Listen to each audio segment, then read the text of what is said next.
नमस्कार, आप देख रहे हो इंडिया टाइम्स न्यूज, इंडिया का सबसे तेज न्यूज दिखाने वाला चैनल। आइए बढ़ते हैं आज की बड़ी खबर की ओर। राज कुंद्रा से 60 करोड़ की धोखाधड़ी के केस में 5 घंटे तक पूछताछ, शिल्पा शेट्टी के बयान भी होंगे दर्ज। मुंबई पुलिस की आर्थिक अपराध शाखा ईओडब्ल्यू ने राज कुंद्रा से 5 घंटे तक पूछताछ की, जिसमें उन्होंने बताया कि शिकायतकर्ता से 60 करोड़ रुपए का लोन लेकर best deal DV private limited में इक्विटी के तौर पर एडजस्ट किया गया। इस राशि का 20 करोड़ ब्रॉडकास्टिंग, सेलिब्रिटी प्रमोशन और अन्य खर्चों में लगाया गया। बिपाशा बसु, नेहा धूपिया सहित अन्य को भुगतान किया गया। इस मामले में शिल्पा शेट्टी भी जांच के दायरे में हैं। अभिनेत्री शिल्पा शेट्टी और उनके पति राज कुंद्रा के खिलाफ 60 करोड़ की धोखाधड़ी के मामले की जांच कर रही मुंबई पुलिस की आर्थिक अपराध शाखा ईओडब्ल्यू ने सोमवार को लगभग 5 घंटे तक राज कुंद्रा का बयान दर्ज किया।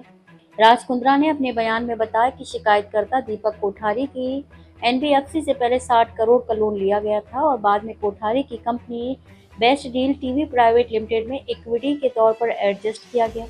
उन्होंने बताया कि इस राशि में से 20 करोड़ का इस्तेमाल ब्रॉडकास्टिंग खर्च, सेलिब्रिटी प्रमोशन और अन्य खर्चों के लिए किया गया। उन्होंने ये भी खुलासा किया कि इस काम के लिए एक्ट्रेस बिपाशा बासु और नेहा धूपिया को भुगतान किया गया था, जिनके प्रमोशन के फोटो भी उन्होंने पुलिस को सौंपे। यूडब्ल्यू की शुरुआती जांच में सामने आया है कि 60 करोड़ की राशि उनके खुद के फर्म सत्यु गोल्ड, बियान industries, essential bulk commodities private limited, best deal और स्टेटमेंट मीडिया में डाइवर्ट की गई थी।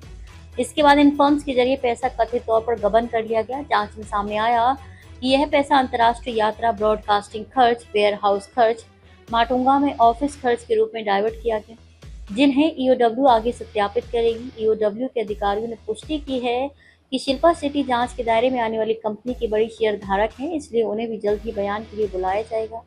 यूडब्ल्यू के अधिकारियों को मिले सबूतों से ये भी पता चला है कि कंपनी में बड़ी शेयर होल्डर होने के बावजूद शिल्पा शेट्टी ने सेलिब्रिटी फीस ली, जिसे खर्च के हिस्से के रूप में दिखाया गया है और इस तरह ये पैसे की हेराफेरी है।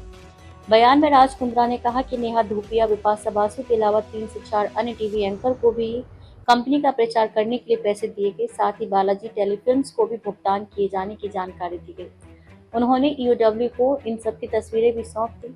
राज कुंद्रा ने यह भी दावा किया कि उनके पास बेस्ट डील टीवी पर सेलिब्रिटी प्रमोशन वीडियो नहीं है, क्योंकि वे साइबर क्राइम द्वारा पोर्नोग्राफिक स्कैंडल मामले में जब्त कर लिए गए थे। इसके अलावा उन्होंने बताया कि नोटबंदी के चलते बिजनेस पर बहुत असर पड़ा, क्योंकि उनका मॉडल कैश ऑन डिलीवरी था, जिससे भारी नुकसान हुआ और अंततः कंपनी बंद करनी पड़ी।